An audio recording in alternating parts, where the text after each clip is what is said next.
Uso wake ulikuwa umevimba sana. Mwili wake na viungo vyake viliharibiwa na michibuko mingi.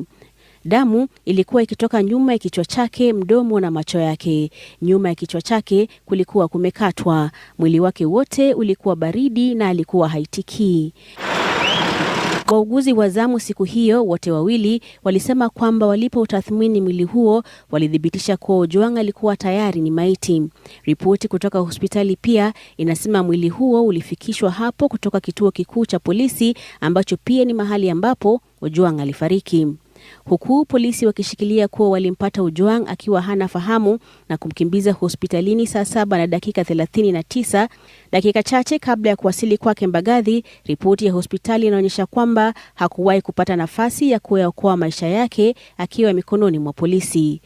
Sitofahamu hii ya muda wa kuwasili kwa Ojwang Mbagathi ni moja tu ya maelezo yanayo